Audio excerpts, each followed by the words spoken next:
Hello and thanks for joining us for the Midday News.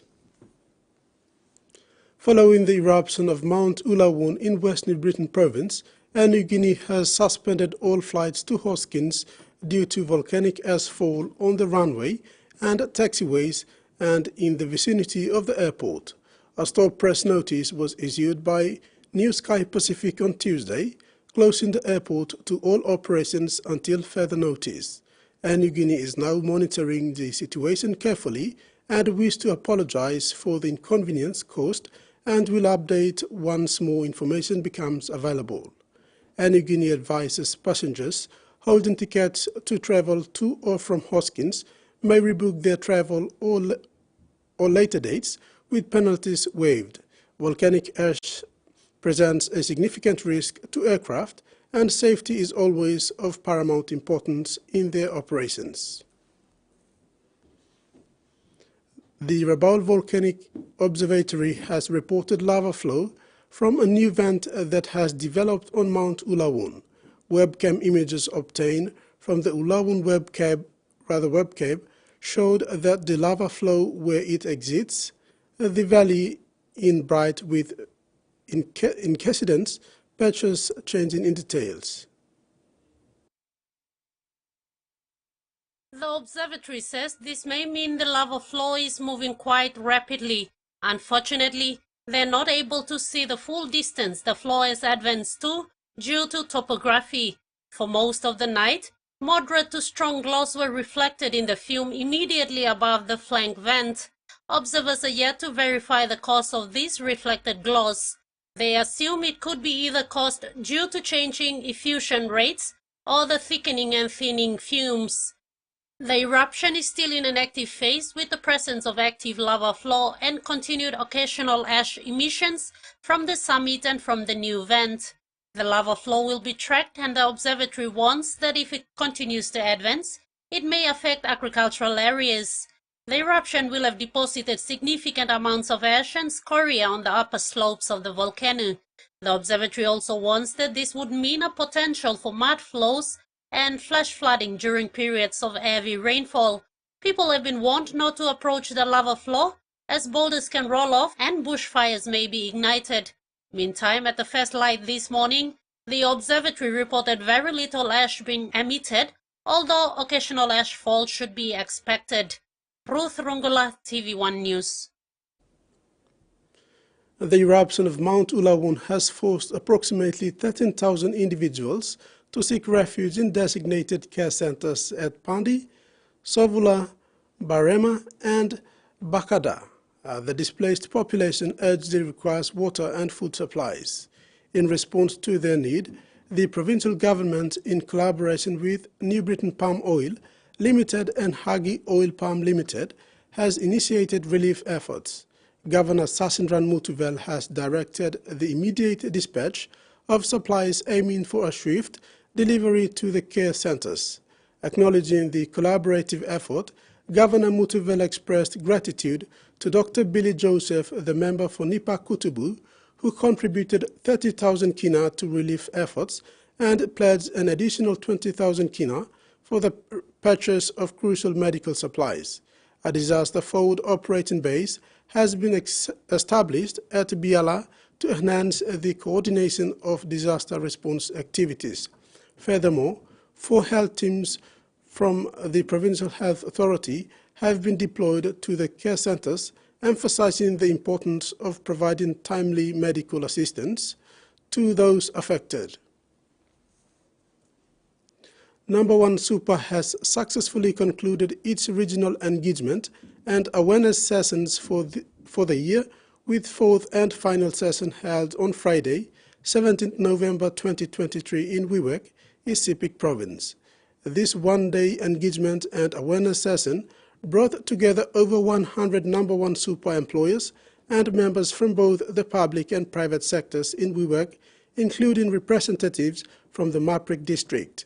The session saw the participation of the following institutions: Department of Education, Health, Royal Papua New Guinea Police Constabulary, Fire Service, Cocoa Board, PNG Power, PNG Institute of Medical Research, National Broadcasting Corporation, WIWAC, Water PNG and National Airports Corporation. The activity reflects the commitment of NSL's board and management to bring information, education and service to members' doorsteps, particularly in outside centers.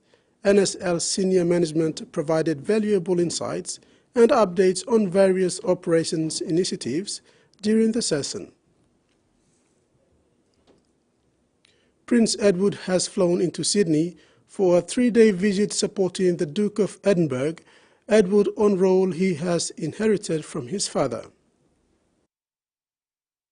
The Duke of Edinburgh has toured the PCYC here in Woolloomooloo. Inside, he's met with dozens of young people involved in the Duke of Edinburgh program for sport, youth diversion and also one being run in the state's prisons. As he toured the gym and met with participants, the mood was upbeat with lots of chatter. He also met with the participants of a boxing program, even stepping in at one stage to offer a helping hand.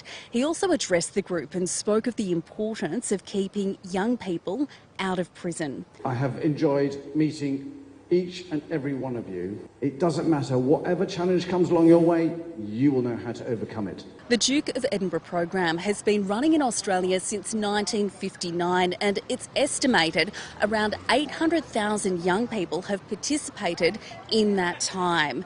The Prince is in Australia for several more days. He's had to step further into the spotlight in recent years following a number of royal scandals that have seen his brother Prince Andrew stripped of several official titles and roles, and following the resignation of Prince Harry and the Duchess of Sussex as senior working royals. The Prince was appointed patron of the Duke of Edinburgh Award earlier this year. The Australian federal government has approved the use of 2 new COVID vaccines, which will become available in a few weeks. The incoming Moderna and Pfizer vaccines are targeted to a newer strain of the virus. The approval has been welcomed by experts who warn Australia is currently experiencing a COVID wave and at the same time has a low take-up of booster shots.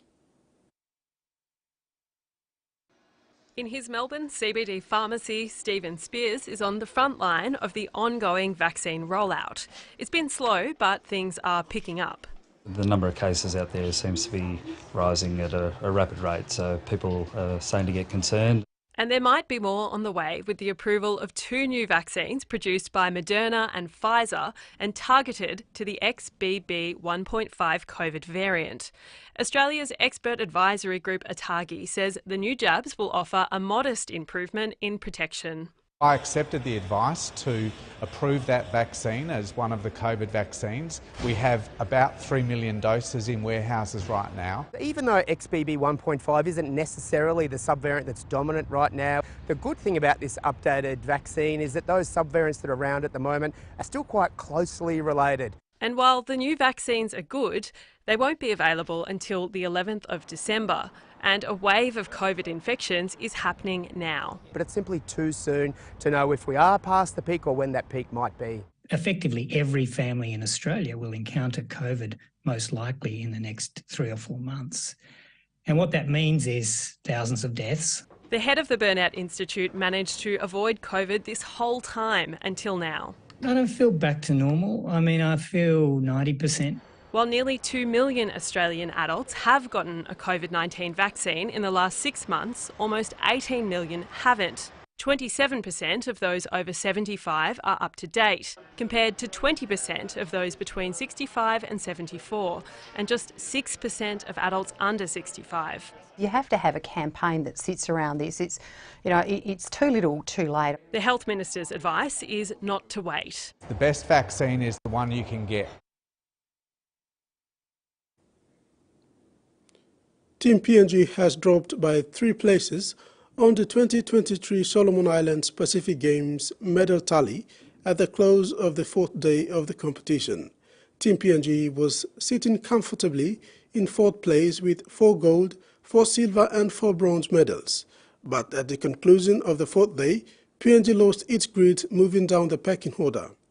With so much expectations heading into the 5th day, Team PNG won 2 bronze medals, through female tennis and swimming, breaststroke 50 meters. This is the medals tally as at 10 a.m. today. PNG sits in 7th place on the medal tally with Samoa, Tahiti, Marshall Island joining tally leaders New Caledonia, Australia and host Solomon Islands to lock up the 6th spots. The 2023 Pacific Games is into its day 6 today. The 4th day of the Solomon Islands 2023 Pacific Games volleyball tournament yesterday at Honiara's Friendship Hall featured exciting matchups in both men's and women's, showcasing intense competition.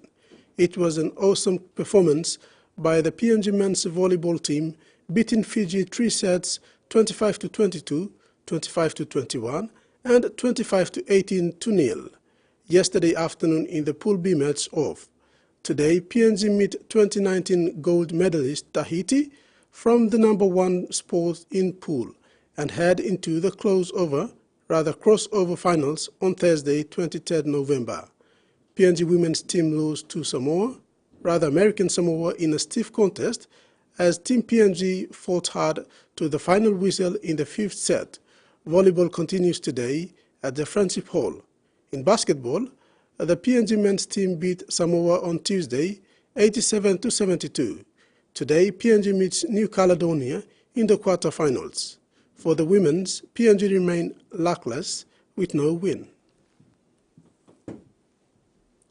That's the news update. Join us at 6 for more.